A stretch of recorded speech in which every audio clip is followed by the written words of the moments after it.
Hi friends, எல்லாருக்கும் வணக்கம். நம்ம புதுசாக நட்ட ரோஜா செடி தான். 4 நாள் ஆச்சு. அந்த மொட்டுக்கள் அப்படி விரிஞ்சிகிட்டே இருக்குது. பிளான்ட்டு நல்லா ஹெல்த்தியாகவே இருக்குது. ஒரு இலை கூட வாடலை.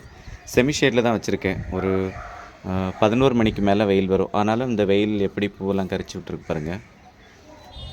இப்போது இதுக்கு ஃபஸ்ட்டு ஃபீட் கொடுக்கணும். கொடுக்குறதுக்கு முன்னாடி அடிப்பாகம் கொஞ்சம் நல்லா காஞ்சி இருக்கணும்.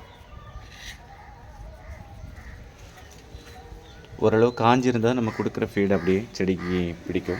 இப்போ நிறைய பேர் சொல்லுவாங்க இல்லையா, நான் நர்சரியில் வாங்கிட்டு வரும்போது ஒரு பூ இருந்தது, அந்த பூவை கட் பண்ண பிறகு பூக்கவே இல்லை, புது துளிர் வரவே இல்லை அப்படின்னு. அந்த வாங்கின செடி நம்ம பூவெல்லாம் கட் பண்ண பிறகு உடனே துளிர் வரணும் அப்படின்னா என்ன கொடுக்கணும் அப்படி தான் இந்த வீடியோவில் நம்ம பார்க்க போகிறோம். 2 பொருள் எடுத்து வச்சுருக்கிறேன். Humic acid, humic plus Epsom salt. ஹியூமி rich இது நிறைய ஃபார்மேட்டில் இருக்குது. இதில் 2 விதம் இருக்குது. இது பவுடராக இருக்குது, இது லிக்யூடாகவும் இருக்குது. ஹியூமிக் ப்ளஸ், அந்த ஹியூமிக்ங்கிற பேர்லேயே நிறைய பிராண்ட் இருக்குது. இது லோக்கல் நர்சரியிலையும் இருக்குது, அமேசான்லேயும் இருக்குது. நீங்கள் எங்கே கிடைக்குதோ அங்கே வாங்கிக்கலாம். இப்போ இது 1 லிட்டர் தண்ணிக்கு 1 கிராம். இப்போ நான் ஒரு 15 லிட்டர் தண்ணி எடுத்துருக்கிறேன்னா இது ஒரு 15 கிராம் எடுத்து வச்சுருக்கிறேன். ப்ளஸ் அது கூட நம்ம எப்சம் சால்ட் எடுக்கிறோம். இதுவும் 1 கிராம் ஈச். இதுவுமே ஒரு 15 கிராம் நான் எடுத்து வச்சுருக்கிறேன். இப்போ இந்த ரெண்டையுமே நீங்கள் அந்த தண்ணியில் கலக்கும்போது தனித்தனியாக ஒரு கப்பில் கொஞ்சம் ஒரு 1/4 கப்பு தண்ணியை வச்சுட்டு அதில் கொட்டி தனித்தனியாக கலந்து நீங்கள் பக்கெட்டில் ஊற்றணும். இந்த ரெண்டையும் ஒன்றா கலந்தீங்கன்னா அது தெரிஞ்சு போயிடும். இந்த ஹியூமிக் துண்டு துண்டாக கிடக்கும், தண்ணியில் கலக்காது. தனித்தனியாக கலக்கணும். கலக்கிட்டு நல்லா மிக்ஸ் பண்ணி இது கருப்பாக கறி மாதிரி வரும். நான் முதல் முறை பயன்படுத்துகிறவங்களுக்கு நான் சொல்கிறேன், வழக்கமாக பயன்படுத்துகிறவங்களுக்கு ஹியூமிக் பற்றி தெரியும்.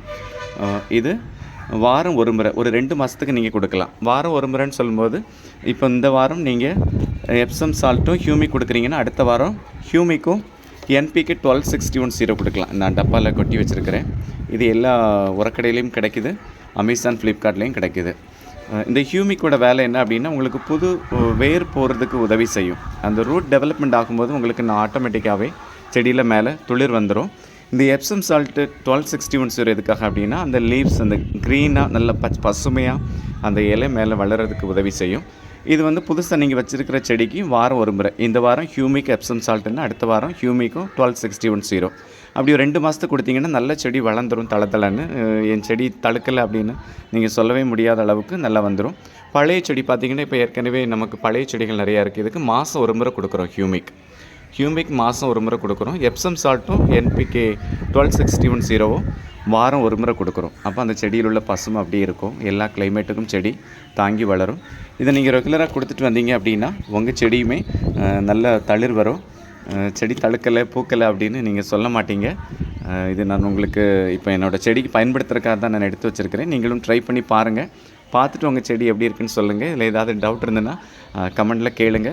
அடுத்து இந்த செடிக்கு என்ன பூச்சி மருந்து கொடுக்கலாம், வாரம் ஒரு முறை கண்டிப்பாக மருந்து கொடுக்கணும்னு சொல்கிறோம்.